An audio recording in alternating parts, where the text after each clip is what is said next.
Man, the Daily Wire had a rough one last week. There's two of the biggest faces of the company. I would say, inarguably, the two biggest names, the regulars that are there, ended up getting into a pair of kerfuffles. Prominently, you had Matt Walsh out here finally get hip to the industry, just like Bob Iger. Hey, do you know the kids?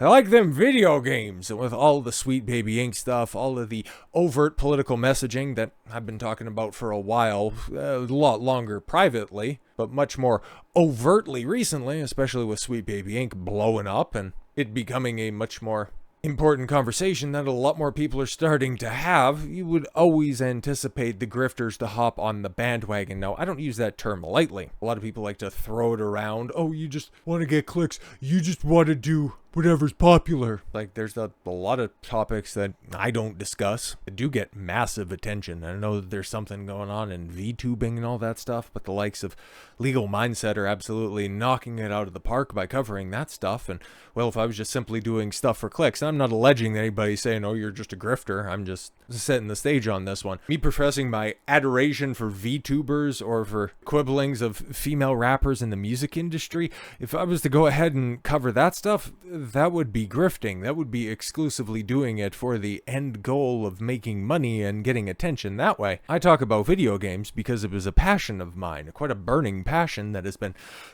slightly reignited thanks to the release of Final Fantasy VII Rebirth. At time of recording, I just got to Cosmo Canyon. I'm 60 hours into the game. It's taken a lot longer than I anticipated, and I still have dozens of hours ahead of me, and then a hard mode play. Oh my god, it's glorious. It's fantastic. I've got some gripes with it, some of which are coming up a lot later in the game. There's one mini game that makes me want to punch a hole through my monitor, but like I said, I'm anticipating doing a long man review. I just have no idea when that's going to be coming out because, oh boy, scripting process. Already in the beginning stages of that, and it's going to be a big video, but I'm passionate about gaming. And then especially the subversion of it by people who hate the gaming industry, ruining it for me and so many people all those years ago. And then when GamerGate 1 popped up in 2014, a lot of people also getting, kicked out of the room. A bunch of people who, yes, hate the industry, fundamentally changed it. Now we're dealing with a AAA industry that is on the downslope, that is quickly crumbling around us. And everybody that got told, you can go ahead and stand out by the curb, just taking a look back and going, we told you so. Take your politics, go to hell. We just want good games. So yes, you like to see the passionate people that are out there, either former, current, or interested parties, talk about subject matter that complements what they hold dear,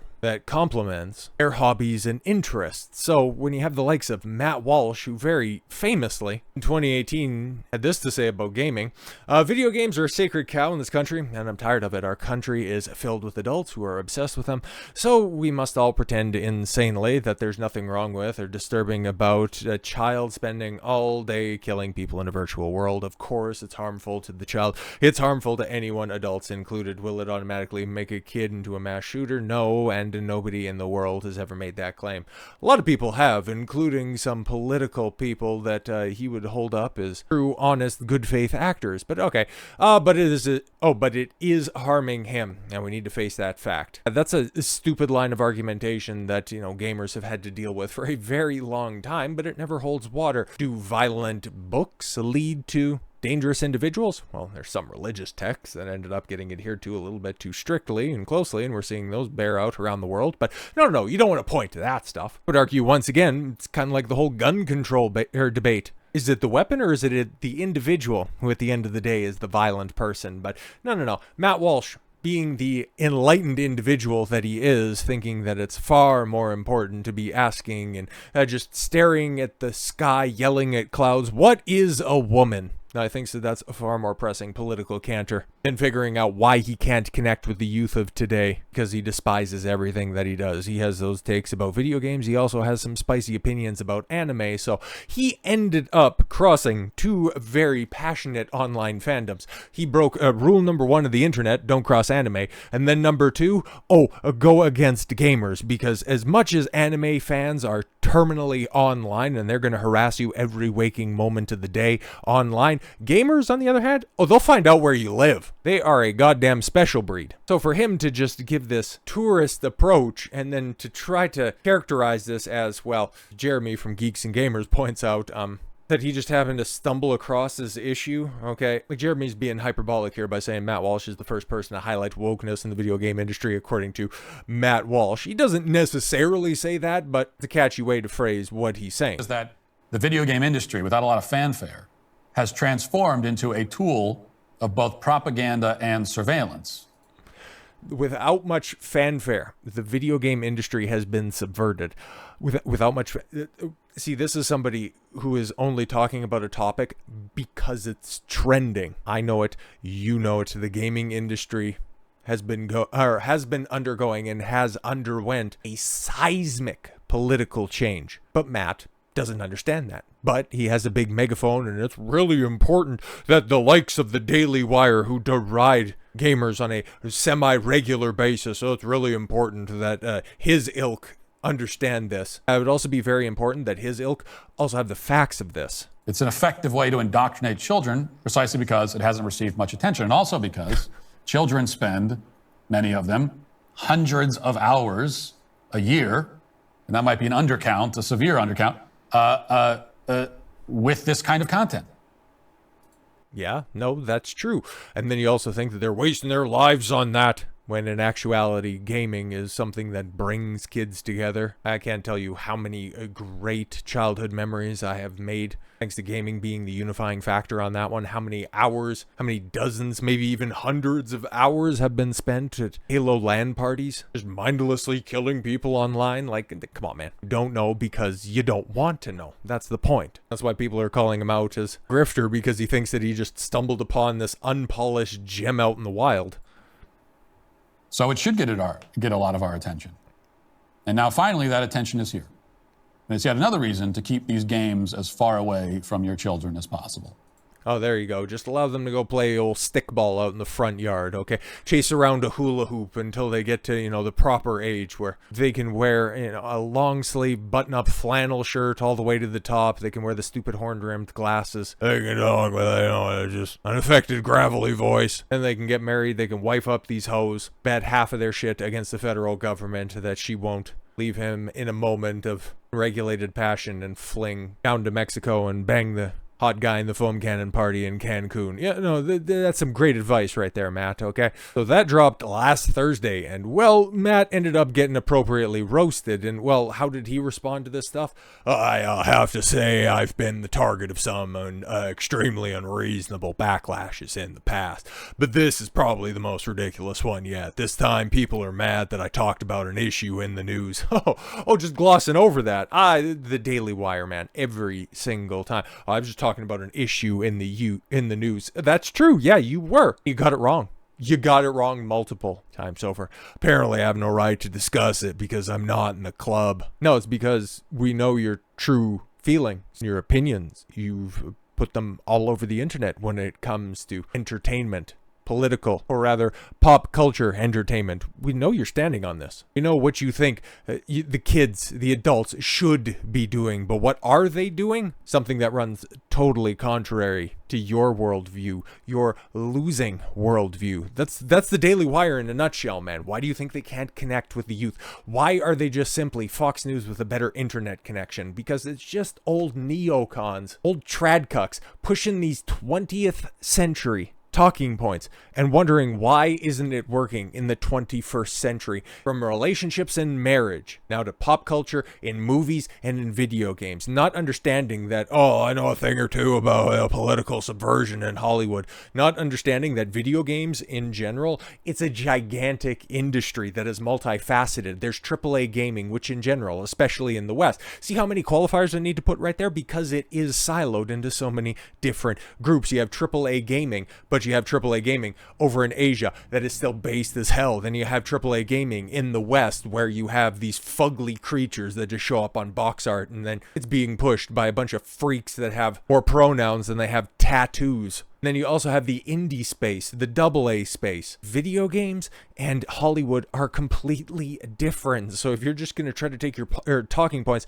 from one aspect and foolishly apply them to the other, that's why you were getting roasted. Because guess what, Matt? No, you don't want to admit this. You were wrong. That's why people were roasting you. But no, truly the dumbest outrage I've ever encountered in my life. And man, is that really saying something. Just a bunch of emotionalism that he has right there. Like, this is the same guy who was also seeing a bunch of his colleagues at the daily NeoCon try to dip their feet into the whole red pill pool. Him sit on the sidelines and then make one based comment, but then completely turn back around when he realized that, oh no, I just need to get in line so I can just continue to go along. There's one person that works at the Daily Wire who actually has the audacity to step out and say something different, but we'll probably be talking about her tomorrow because it's far more funny than what's going on with Matt Walsh here. Because actually it looks like they came to an amicable solution on this one, which, you know what, hey, good on them, okay? From Jeremy, I just want to let everybody know that Matt Walsh and I have spoke privately. We had a good conversation and we both understand each other's perspectives a little bit better now. The true enemy of the left-wing activists, yes. Oh, the true enemy is left-wing activists. No need for infighting with people you generally agree with. Yeah, generally, but on the bigger issues, Matt Walsh is still stuck in 1950. Both his political and his cultural commentary. So yeah, good for you guys for making up, and I totally believe with sincerity that that's a dead and buried issue on that one. But, well, Jeremy thinks that, yeah, you know, their side of this conversation is completely done and dusted. We have somebody who has been talking about this, okay? Now we can compare and contrast the two, where you have Matt Walsh, who's just a passerby going, oh, there's something wrong with those games that those kids are playing. Then you have Grums, who's out here, okay, you know. He's been in the trenches covering all of this stuff way before GamerGate too. Way before GamerGate. He was in the industry. He worked on Blizzard's most popular IPs, okay? He's been in the trenches for a minute, and well, when he has something to say on it, when he has something to say on this topic, people are going to listen because guess what?